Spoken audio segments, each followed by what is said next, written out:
मिल जाएगा बहाना। हजरत आ गए फिर तो जायज ही होंगी ये चीज। अगर यही निकाह मस्जिद के अंदर होता तो जोहर से पहले करना पड़ता आपको, क्योंकि जोहर के अंदर नमाजी का मसला आता।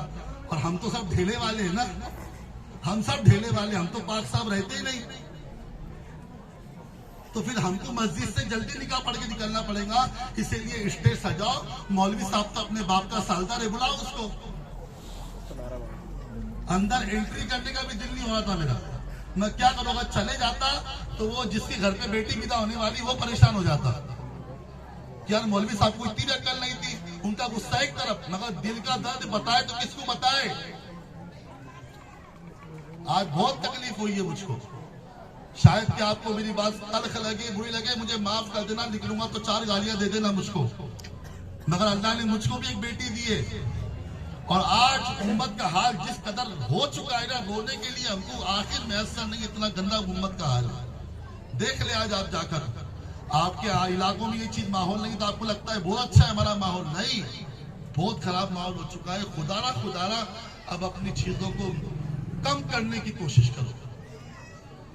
हर एक इंसान जानता है कि उसे शादी किस तरीके से करनी चाहिए। अगर यही हाल हो गया ना, अभी देखिए पंखा लगाया जा रहा है बेचारे दूल्हे के लिए, क्यों?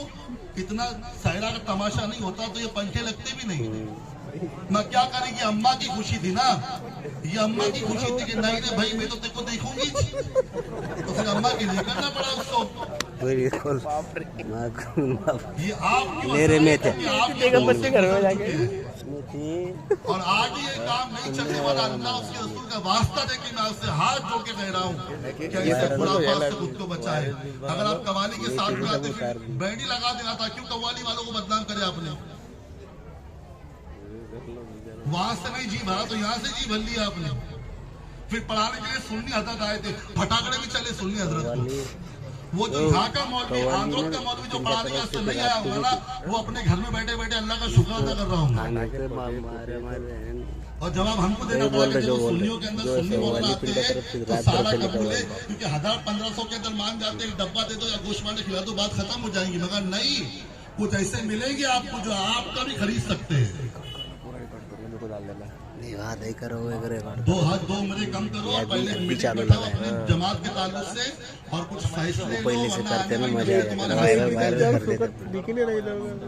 मुझे नहीं पता यहाँ जिम्मेदार कौन है।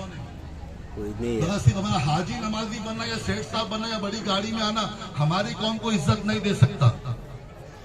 इसलिए गुजारिश है मेरी आज आपसे कि कोशिश करें कि हमारा खानदान कोई भी ऊंचा हो, नीचा हो, बीच का हो, किधर का भी हो, हमारे वहां शादी का एक ही रूल होना चाहिए। तब जाके लगेगा कि वाकई में मुसलमानों की वहां की बात आ रही है कि कितने लोग इस तरीके से निकाह पढ़ाते हैं। बस अल्लाह की बारगाह में दुआ है कि रब्बे कदीर ये जो बातें मैंने की है, कोई मुझे कहने के लिए कहा नहीं गया था, मैं हर जगह यही बातें करता हूँ। कभी कभी मुझे भी लगता है कि मुझे इतनी सख्त बातें नहीं करनी चाहिए, मगर अब ये सोच लिया है कि नश्ता लगाने वाले को डॉक्टर कहते हैं, वो कातिल नहीं होता है। वो नश्ता लगा के आपके जख्म को सही करता है। अगर मैंने आज आग बंद कर ली, 1500-2000 रुपए लिए यहाँ से निकल गया ना, कल मैदान महशर में मुझसे सवाल होगा कि आपने पैसों के अंदर अपने ईमान को बेच दिया। कई महफिलों में जाना होता है तो दूल्हा आने के पहले लोग कहते हैं हजरत जरा बयान कर दो। मैं कहता क्यों भाई, टाइम पास के लिए? दूल्हे नहीं आएंगे, बयान खत्म हो जाएगा, कार्रवाई शुरू हो जाएंगी। इसलिए जब तक कि दूल्हा आके नहीं बैठता मैं खुद भी नहीं आता। क्यों?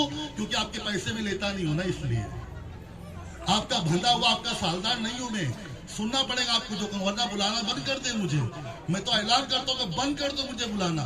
कोई चापलूस वाले को लेके आ जाओ जो सुबह अल्हम्दुलिल्लाह हाजी साहब सेठ साहब बोल के आपके निकाह पढ़ा दे। अल्लाह रहम करे, क्योंकि अब मेरी भी अल्लाह ने मुझे भी बेटी दी है, मुझे भी फिक्र हो रही है कि क्या होगा उसका। यतीम की बच्ची घूम रही है, गरीब की बच्ची घूम रही है, मगर हमारे खर्चे कमी नहीं हो रहे। पूछिए आप जाके, ये जितना सामान है ना, पूछिए किस तरीके से जमा किया होगा, पूछ लीजिए आप। और ये बर्तन भांडों की औकात क्या है, कितने में मिलते हैं बाजार के अंदर, कितने में मिलते हैं बाजार के अंदर, बताए आप मुझको। आज ये कि जब तक के सोने के जेवरात बन के जाऊंगे नहीं, मैं तो बड़े घर के दिखने वाली भी नहीं है। मगर जवाब तो औरतों को भी देना है कि अल्लाह ने उनकी पेट के अंदर बेटियां दी है, और मर्दों को भी देना है कि कमा के ला रहे हो अपने औलादों के लिए। सबसे बड़ा मसला मुसलमान की घर की शादी है, चाहे वो खटकी हो, अंसारी हो, वो चाहे तंबोली हो, चाहे वो पिंजारी हो, शाह हो, कोई भी हो, शेख सैयद पठान कोई भी हो, मगर बैसियत कलमा पढ़ने वाले तो हमारे मामला एक जैसे होने चाहिए। बस अब दुआ करें, हो सकता है कि ये गुफ्तगू कोई जुमे का बयान समझ के निकाल रहा